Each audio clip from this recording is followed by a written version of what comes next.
Astrocartography, to me, in simple terms, it's locational astrology. So it's essentially where are you meant to be in the world? Sometimes we feel so disconnected where we were born, where we live. And by having this cosmic roadmap, you know that there's certain places around the world that will bring you that sense of peace, that sense of belonging. Hi, I'm Mimi Zhang, and this is the Explore with Mimi podcast. In our first series, What If It All Works Out, we're diving into bold stories of people making huge life changes. It's raw, inspiring, and just maybe the nudge you need to take your own leap. Let's explore together. Hey, Melissa. Hi. How are you? Good morning I'm from good. Denver. It's the evening in Bali now. We are opposite time zones. Melissa Lambour, she is a spiritual globetrotter that turned her wanderlust into her life's work when she became an astrogeo and travel advisor, and she founded Cosmic Roadmap. So she guides the endless wanderer to discover their place in the world with her signature astrocartography sessions. And she weaves together Reiki, Ayurveda, and astrogeography. In fact, we've done a session together as well. She helps digital nomads and travelers develop a cosmic roadmap that determines what their next steps may be in life and business. So my first question to you is, how would you define astrocartography? Cartography, to me, in simple terms, it's locational astrology. So it's essentially where are you meant to be in the world? And it just, by looking at the map, it allows you to figure out where the best places to manifest love, to manifest a good career, the best places for spirituality, your home. So that's essentially, it allows you to find your cosmic roadmap. So that's how I came up with my business name, because it's that map that allows you to connect to the stars. And sometimes we feel so disconnected where we were born, where we live. And by having this cosmic roadmap, you know that there's certain places around the world that will bring you that sense of peace, that sense of belonging. So it all began with my seeking belonging as a child of immigrants from Guatemala. I think that's something, I don't want to say every human maybe is necessarily searching for, but I think deep down we all want a sense of belonging, a sense of home, a sense of grounding, a sense of self. So I think that is very important. A Exactly. slight Yeah. tangent. So my Chinese Mhm. name is Jia Jing, which is Uh-huh. like peaceful family. My parents actually didn't want me to travel and go around a bunch of places. They wanted me to be a good girl, stay at home, that sort of mindset. But I've traveled a lot of different places, 20 different countries. Some places really called to me, Bali and India, which I've been to like Mhm. 4 times now. I think we can probably talk about one of my lines being close to Bali that may have Right. affected it. And your partner is Indian. He's Indian, So and I that have a lot of connection, Indian yeah. friends. I've worked with a lot of Hmm. Indian people. I really appreciate Indian culture. So there's something there. But as I was going back to my name, this name doesn't really fit me because it's peaceful family, peaceful home. I'm supposed to be at home a lot. Right. So after all my travels, at some point, I was talking to one of my mentors, and she mentioned home is within yourself. So Mm. peaceful family home is it within me, no matter where I go. But that's interesting because if you're seeking the moon line, I live on my moon line here in Bali, and that in particular, it's related to building a family and home, finding that energy of home and building a family. There is that connection. Yeah. And which line did you mention was the one I had in Bali? I think you said it was a communication line. If it was a communication line, it might have been Mercury. So related to, I yeah. think it was my Hmm. Mercury line. And I think that Hmm. was the time I was thinking I really want to get the podcast up and running. Though that was Actually, now that it's all coming back to me, it was because I mentioned it's interesting that you wanted to start a podcast in Bali and it came to you because it's all about communication. The first few Mercury. episode were recorded in Bali. And I met you in Bali. Now we're doing the podcast. Yes. So it's pretty crazy. I How wish would we you could record it in oh person, but that didn't work out. yes. So next best thing. Um, Yes. how do you define cosmic travel? Is it the same thing as cartography, or is it And through doing astrocartography, then you can do cosmic travel. Yeah, it's interesting. I think it would be the second. Once you know your astro maps, where you're meant to be, and you have the cosmic significance of why you're meant to go to those places, then that would be considered cosmic travel. Because now most of my travel is cosmic travel because it's all interconnected to my map. If I go to Thailand, I always refer back to my map and I'm like, why am I being called to this place? Oh, I have my Neptune line there. It's supposed to be a spiritual place and it's supposed to be very introspective, right? So a lot of times, whatever's happening in a certain place, I relate it back to what lines I have in those places. So I understand and I have a deeper meaning and I'm not so maybe angry about a situation because it's, oh, I was meant to learn that lesson. For example, in Koh Samui, I had money stolen from me. The cleaning staff actually stole $10. And when I realized I had money stolen from me in Bangkok too, at a 7-Eleven or something, somebody was trying to scam me at the register. And these are all on the same line, the Neptune line. So I was like, oh, this Neptune line has to do with spirituality, and I'm meant to learn a lesson, this lesson of impermanence, right? Money can come and go. So that's what hit me when I was in those places. And I was meant to learn a lesson. And I try to sit with whatever happens and relate it back to those planetary energies and whatever the significance is there. That is certainly a positive way to look at it. Yeah. So, Lessons. yeah. Yeah. I feel like I keep going back to Bali for some type of healing. Every time I go there, it's I need to reset or heal myself.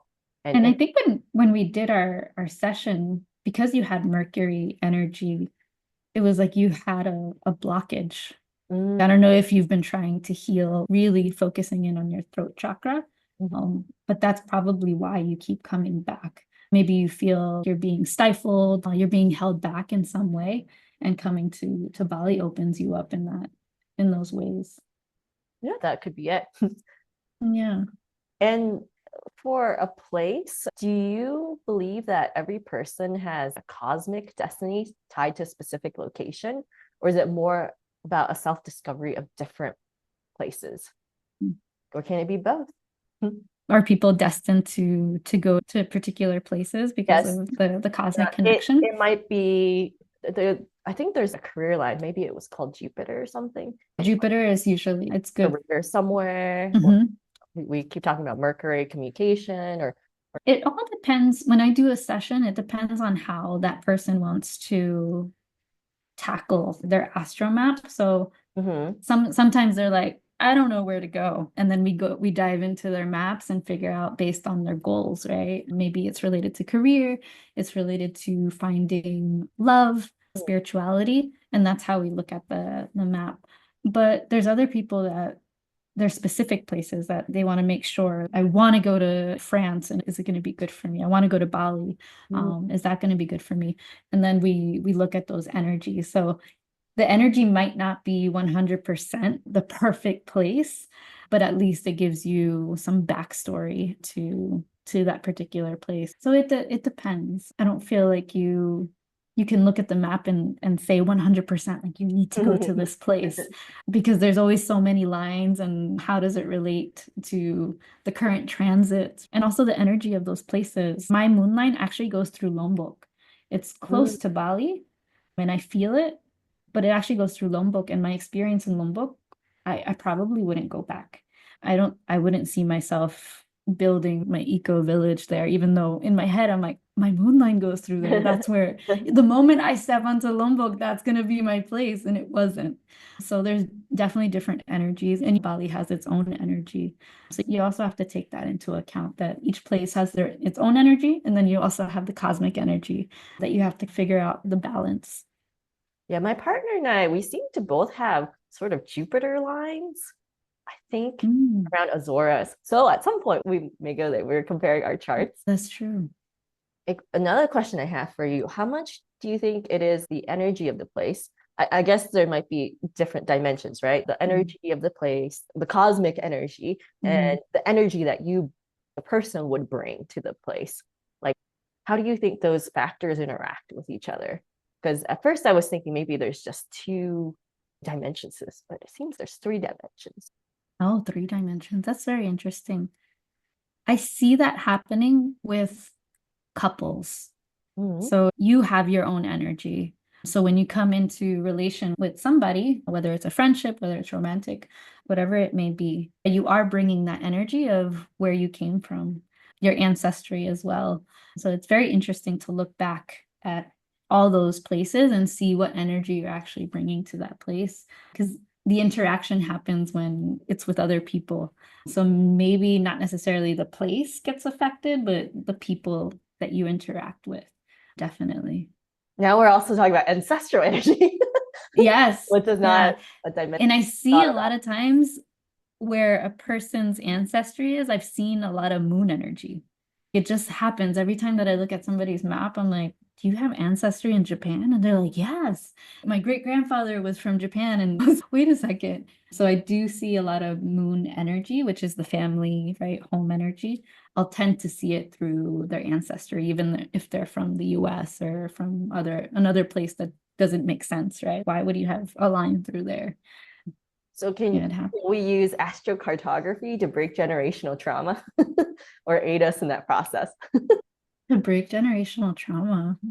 I feel I've done it myself where I broke the generational trauma of leaving Central America for the American dream. And I ended up in Bali for the Bali dream. I love it. There are some people that say the American dream is dead. Or It, at least at least in terms of not everyone wants the American dream just to be in America. And actually, exactly. ironically, Or to get it into that rat race. the Yeah. corporate rat race, I was just Hmm. thinking, my parents came from China for a better life in Hmm. America. And I love traveling and sometimes having lived abroad as well. So for me, Yeah. I do being in America. I still really love America, but I also see the appeal of being a digital nomad since I had done it Hmm. sometime or living abroad, being in places like Taiwan. I keep going back to Bali. I think Bali is a place I could see myself living 2 to 3 months of the year. And how do your parents feel about that? Having left China and set roots in America for you to have a better life in the US, and then you're leaving the US, right?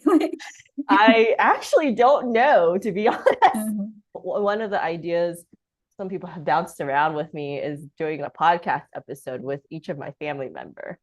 That So would be maybe with my interesting. dad, maybe with my mom and my brother, see what their thoughts are. Because I feel Can a lot only of guess. parents, immigrant parents, are like, why are you leaving such a good place? I came here so you could have a better life, and now you're going to a place that's not as developed or whatever. And I have a friend that's also Chinese, or the parents live in the US, and they're like, why Bali? They visited her in Bali. They wouldn't see themselves there, but she feels so happy.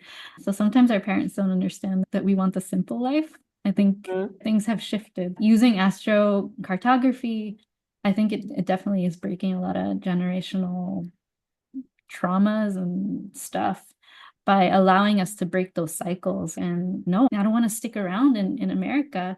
I want to go to this place where my business is going to do better, where I may find love, where I can crack open my spirituality even more than where if I was based back at home.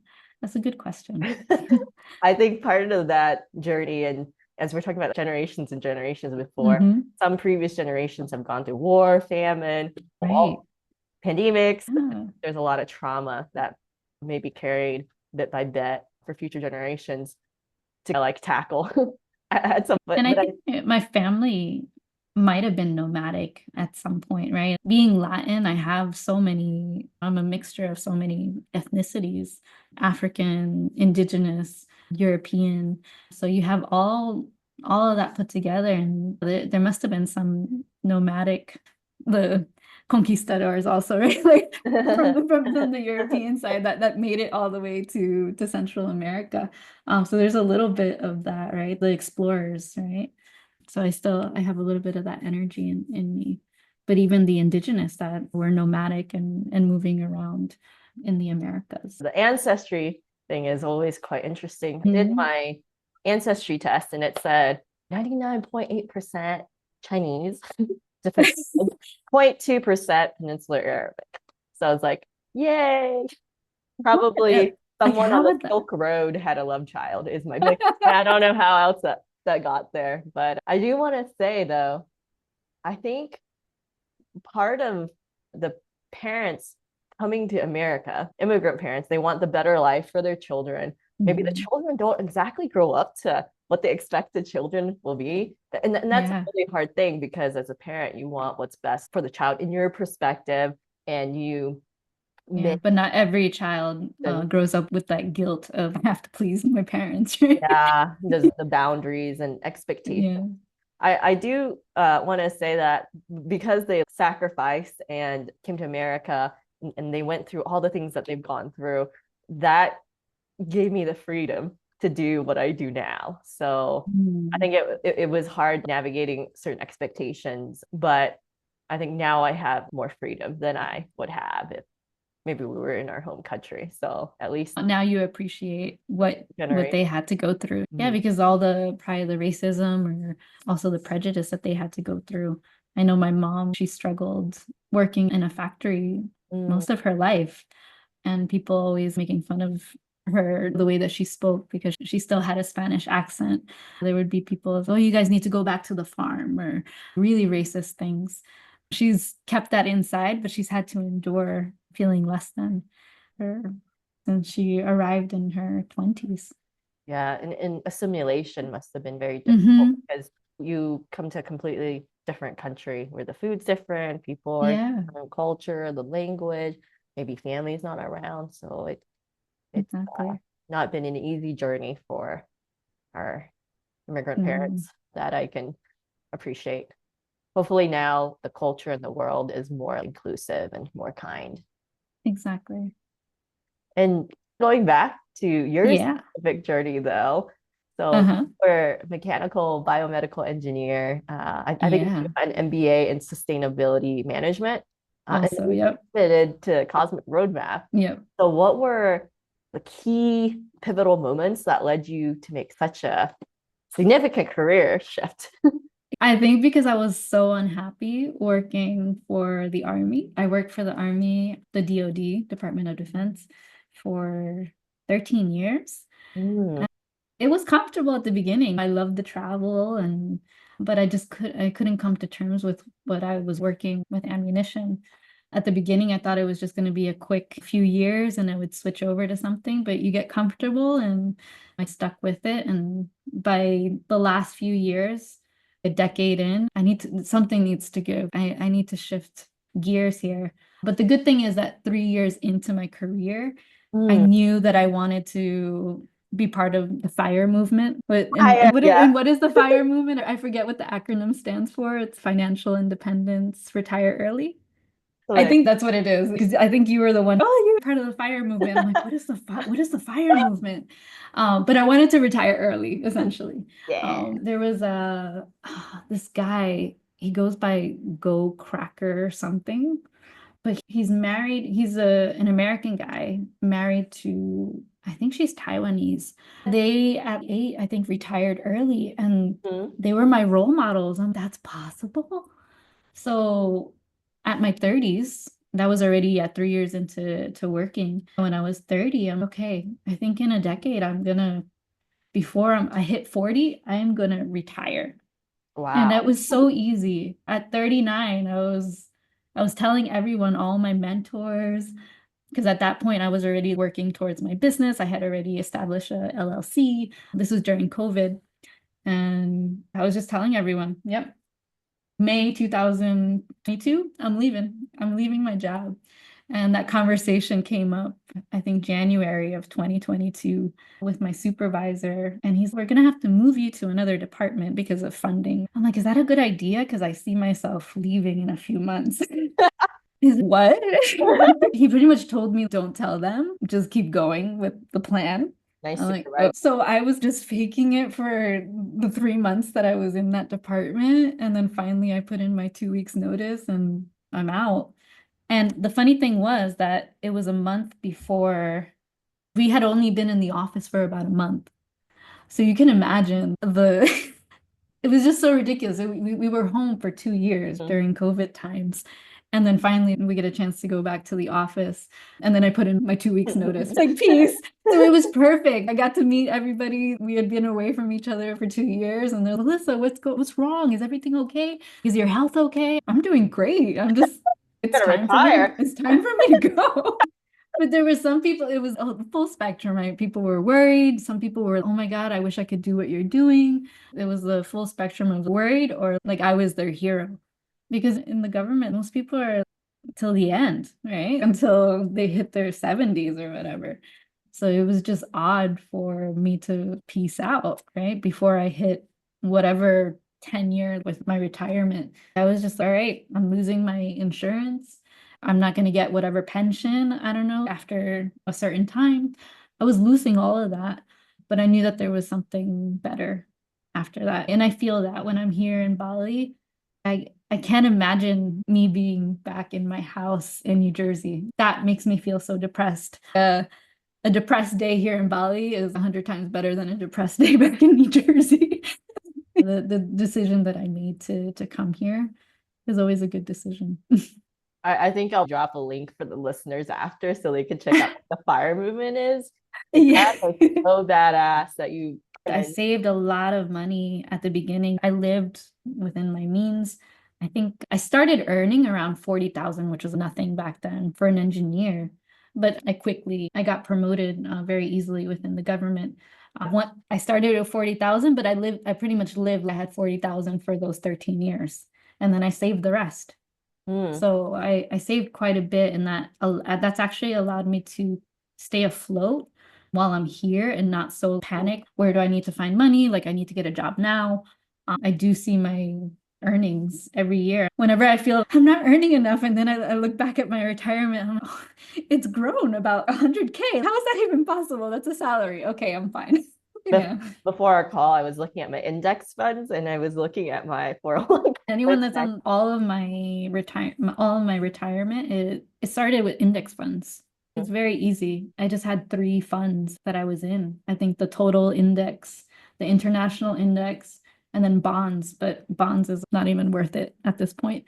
But as long as you're in the S&P 500, you're good. You're earning like 9%, right? 8 to 10% a year. I've got Vanguard. Usually That's what I got. that was right. They have different funds Yeah. within that. And is there just so we have an idea, like a certain percentage that you were saving maybe from each paycheck?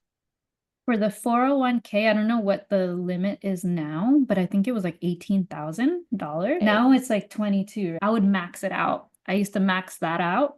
So the 18 to 20k. And then I would also max out my Roth. So which was like Roth, yeah. 5 to 6. Right now it's probably like 7 a year or something. That was probably like 5 years in because I started putting money in, I think 2 years after I started working. I had no idea. I was in the G fund, which was all bonds. So I wasn't earning anything. Okay. And then I started listening in on my coworkers' conversations. Are you in the C fund and the S fund? What are they talking about? And then essentially the government has their own 401k plan. And it was essentially the high risk, the low, medium risk, and the low risk funds. And that's where I started. It piqued my interest. I think I'm supposed to be moving my money around and putting them in these individual funds, but I was really scared at the beginning. I had no idea what I was doing. And I also accidentally fell into Bitcoin, which was also a good thing. That's awesome. I opened a demo and it actually took my money. I was like, wait, what? I guess I'm in Bitcoin now. Like very early on. Okay. All in digital investments. So were you 39 when you left your job? I left in 2022. It's 2024 now. I'm 41 now. Like I was saying, it felt like it was time. And I would tell everybody I'm leaving my job. So it didn't feel painful to finally let go of my laptop, let go of my office that I had been at for 13 years. It was just a natural goodbye. And then I dove into my business that I had started in 2020. I had already been building my business for 2 years. And that actually started in 2019. So before 2020 and the world shut down, I was already starting my spiritual awakening. So that's when I really felt it. that something was coming. And I didn't realize that the world was shutting down. And I manifested a remote job essentially because I couldn't go into my office. So I was grateful that I was able to work from home that whole time. That kind of funded my dream, and I figured out what my business was all about. And I started my LLC with my name. I didn't know what my business was going to be. Because at the time I was studying Reiki, I was studying Ayurveda, and then the astrocartography was just something that I was doing for myself. And that was the missing puzzle because I kept seeing little signs here and there of people using astrocartography, me sending the link to people, and then them saying, Melissa, I don't understand this. What are these lines? What do you mean you don't understand? It's so easy, right? You look at a place and it tells you what it's supposed to be. They're like, Melissa, no. Like and when something comes easy to you, that's usually a sign that's what you're meant to be doing and guiding people with.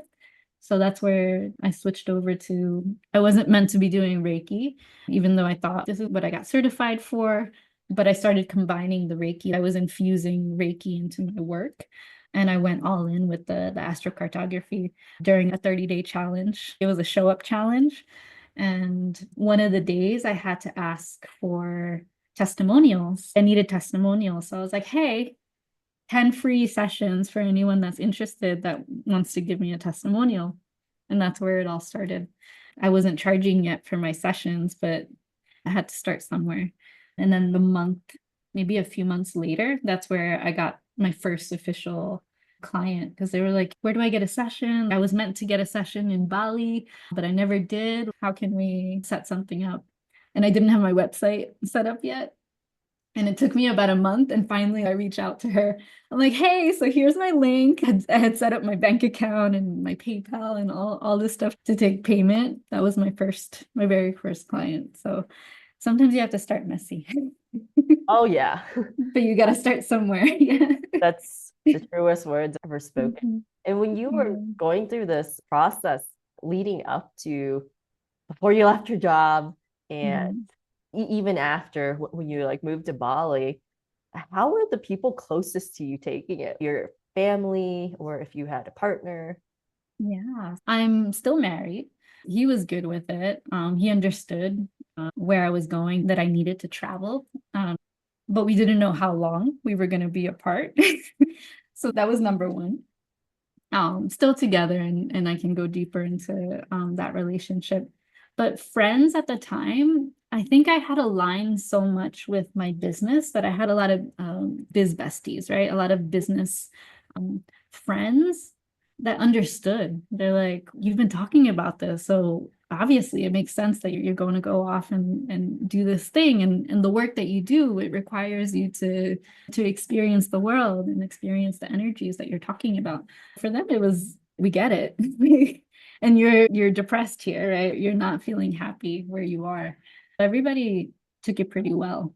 Going back to my marriage, I have an open marriage, but it's been over 2 years that we've been apart. I pretty much left. It's not like we separated, but I left to go on this journey, this open-ended journey. And it is an open relationship that allowed me to also explore my sexuality, and I'm so grateful for that. And then I also realized while I was here, so much time had passed. What's going on with our relationship, right? And I think that's when it made me realize it's going down this natural evolution of finally getting separated and divorce, right? So it's transitioned to something else, something different. But it shouldn't be looked at as a negative thing. I think we have our seasons, right? And being with my partner for over, it's been since 2004. It's been almost 20 years that we've been together. We've had a long journey. I see that relationship still going. It never like actually ended, but it's transformed into something else. Yeah, relationships do transform over time, and Yeah. it's one of those controversial topics, like the idea of open relationships. Mhm. I think one of the questions I'll ask you as a follow-up is what is the biggest misconception about an open relationship?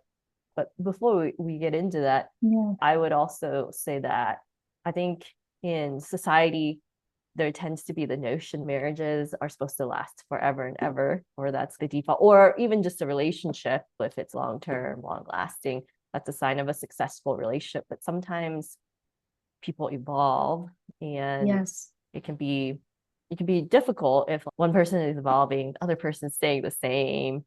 Maybe in the traditional world, people are able to evolve together as time Mm. goes on in the different stages. If you're in different places, right? I want to be here in Bali where he's transforming still in New Jersey, right? Mhm. Yeah, so understanding that people need to develop maybe in different places, and you need to allow that freedom of connecting with other people sometimes.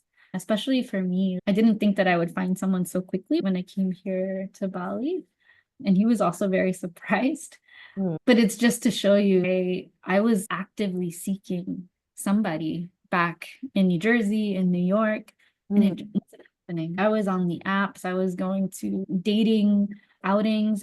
What are the dating, the I've never used the dating apps. You mean Tinder, not the dating Coffee apps, Meets but Match.com? no, the quick dating. What is it? The Quick dating? I don't know. Oh, speed dating. speed Speed dating. There we go. Oh my God. dating? What's Okay. it coming to me? But yeah, I went to speed dating and it just never, nothing ever amounted to anything. I would go also to Pride, and it was a sign it's not going to be here, because even if I connected with someone that was in New Jersey or New York, it's not like they wanted to go travel, right? They were there to stay there and build their life. And that's what I realized. So leaving that and coming out to Bali, I think it really helped to open me up to more opportunities. It was just so necessary for me to leave that space because I knew it was getting to so many signs. It's not going to happen here. You're not going to find love in New Jersey or New York. And it definitely sounds like it's something that you guys communicated about before. Yeah, it was always open communication, opening up our marriage. I think I was 35 at that point. Mhm. We got married when I was 30. So it took about 5 years to get to that point. But just seeing other couples that were also in open marriages, open relationships, it helped us to kind of look at our relationship, and we could also do that, and allowed me to explore my sexuality. But it was really scary for me to Mhm. go out to these speed dating events and explain that, right? I'm married. What do you mean you're married? Are you cheating? So there was that misconception, right? Or you're not really queer, right? Because you're married to a man. So it was really hard. It was also a projection of what I was feeling at that time, because Mhm. I was so scared of who I was. I wasn't sure of who I was in this marriage, and me being bi. I was trying to show up in the queer community, and I wasn't getting the love or the acceptance that I was hoping for. And it took almost a year when I went down to Peru, and I started traveling around. I had cut my hair. I was really embodying what I felt inside, who I was, really playing with androgyny and those elements. And when I would speak to people and I would tell them, I'm in an open marriage, this is who I am, and they're like, oh, cool. And it wasn't the experience that I had in the queer community in New York, where they were just, I don't even want to talk to you. They were actually very accepting. Oh, I totally understand. And I also was more in my power. Like I accepted who I was at that point. It was just really powerful to go through that journey of exploration. I'm picking up some potential themes of stepping more into your power, you becoming more authentic, and Mm. that empowering you.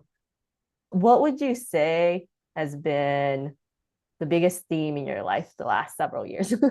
Or you might have a few different. The biggest theme, I think definitely it's been exploring my sexuality, stepping into your truth, honoring who you are, doing things even when you're scared. Because I feel I'm a very fearful person in terms of, am I doing it right? Am I gonna get in trouble? Doing things here in Bali, you have to stay within the rules. doing things even when you're scared. And I think that's the theme of your podcast, right? What if it Um, all works out? Yeah. yeah, It's yeah. scary. Yeah, I think that's been the biggest one because I didn't know what was up ahead, but I took the leap. I started a relationship here and I'm already 2 years in, but that I didn't know where that was going, right? It could have been 1 week, but it turned out to be more than 2 years. I took a lot of leaps in my life, leaving my career, jumping out of my marriage into this unknown world. I didn't know what the queer community was all about. I vaguely knew what it was about through shows and those examples. Physically, it was scary.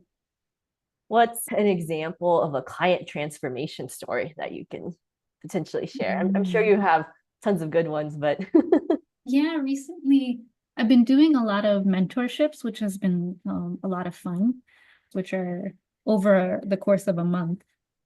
And I just love taking people through the different goals that they have in life, which is finding home, spirituality, like where their career is going to blossom, and also love or community. So taking people through that journey through a month has been really fruitful because I see people look at their maps over the course of a month and they're sending me messages or screenshots of, wait, I have this and this line here. We were talking about finding home or finding love. So I've really enjoyed those interactions. But I've had people actually go cross country. They've gone from New Jersey to Arizona after one session with me. All right. So you told me I need to go to Arizona. I'm leaving my teaching position and I'm going off to Arizona. And I still see them over there. So they just dropped everything and actually moved cross country for a completely different life. There's so many stories of people just leaving their life and going to another country, another state. I help them holding their hand so they can make that leap, even scared. And I hope to be that example that it's all going to be okay on the other side. okay. Have you ever heard of any of your clients finding the love of their life after they went to a specific line? I would be an example because I came to Bali and I found love on my moon line. But I usually send people to their Venus line because Uh, that's more of a flirty love energy. I have a lot of examples, at least for from my life, where I met someone, I had a crush, or certain things around relationships happen around my Venus line. So I work with a client. I do try to guide them to Venus lines if they're just starting to date. But if they're trying to settle down, then the moon energy would be good because that is more of a domestic type of energy. You want to be home cooking, that type of energy. You don't want to go out as much. So you're really building that home. Moon energy is definitely not the end of the life, but after you've gotten into a relationship. I thought about doing egg freezing in Spain. I think there was a moon line around there. I think I I remember was like, something like that. it's strange. That would be interesting. I guess it's cheaper over there, It the is, egg freezing.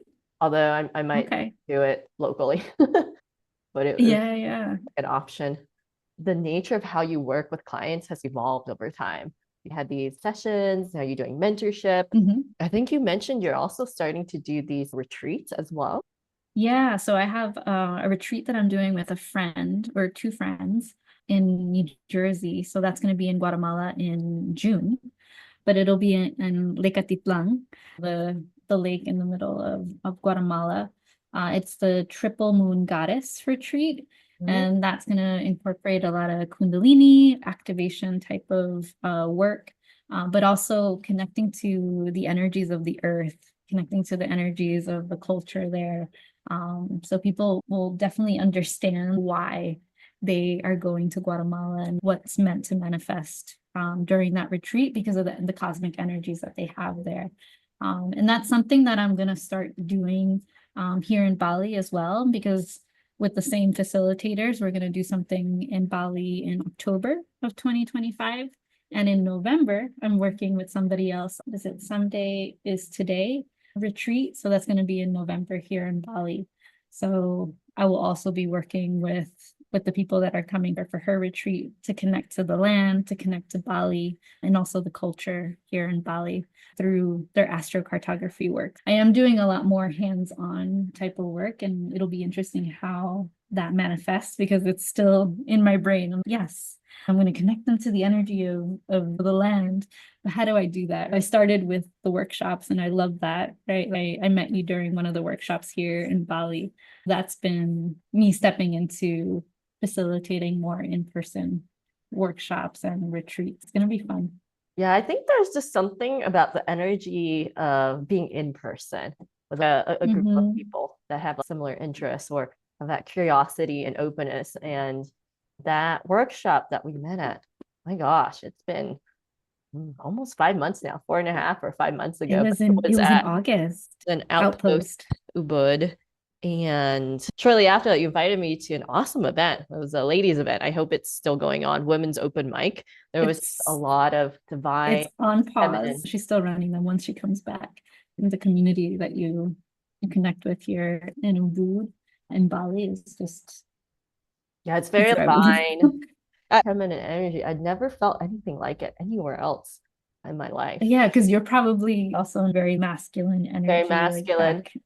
I think after Bali, I started channeling more of that feminine energy. So that's been really nice to have that found. Otherwise, there's a lot of masculine energy, which is not bad having some. No, but I noticed that when I was an engineer and I was almost the only female engineer in the group.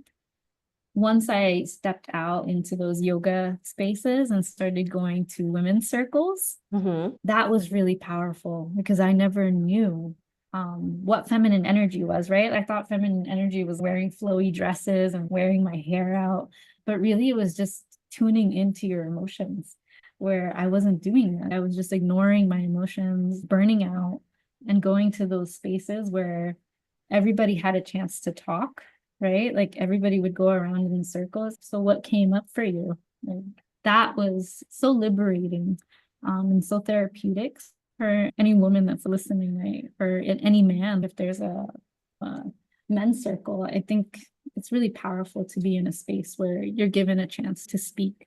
Because a lot of times we're like, oh, wait, no, I don't have to share what happened to me. It's so little, right?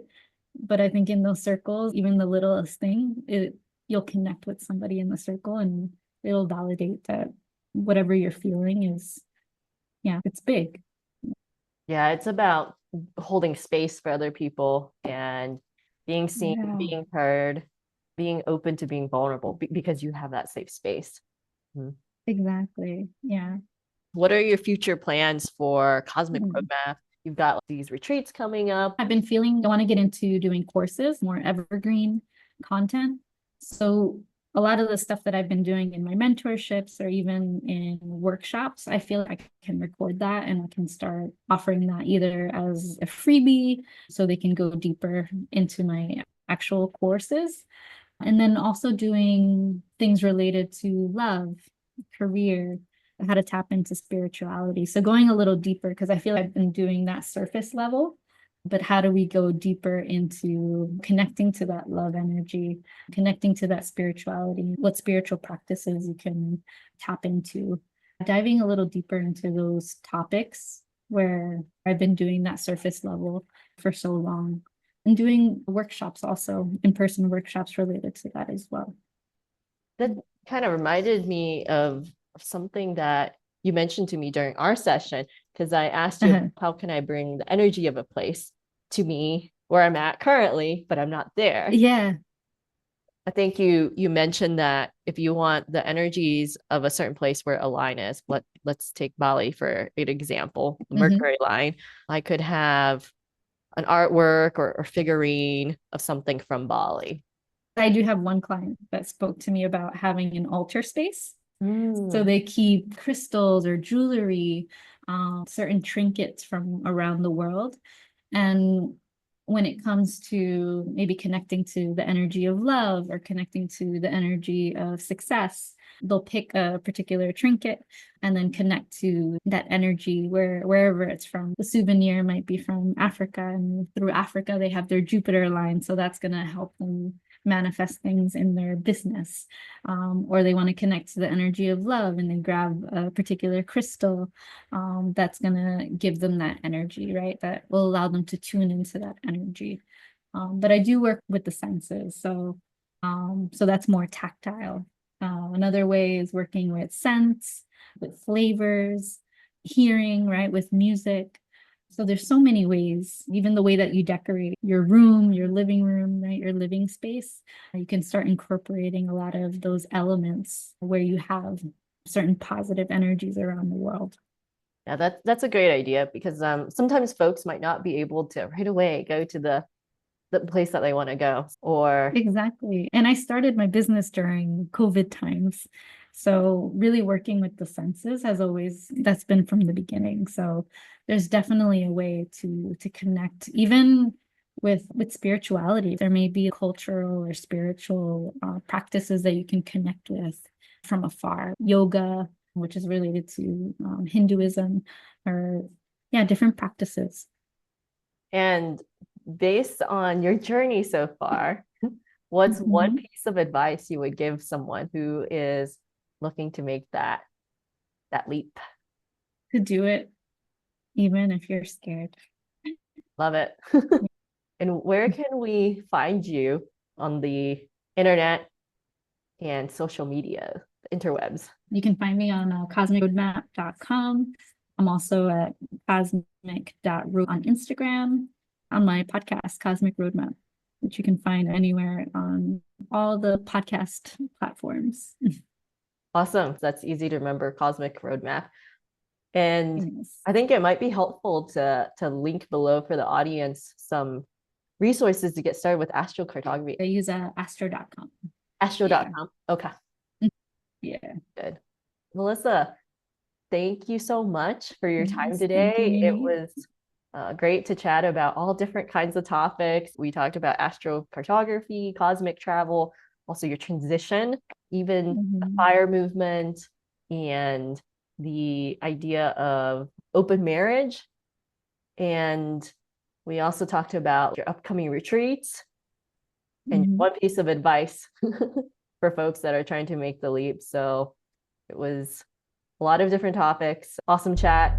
Thanks again. That's it for this episode of Explore with Mimi. If today's story got you thinking, laughing, or maybe even planning your next big leap, don't forget to subscribe, leave a review, or share it with a friend. It might be just what they need too. Remember, no matter where life takes you, what if it all works out? I'll see you next time.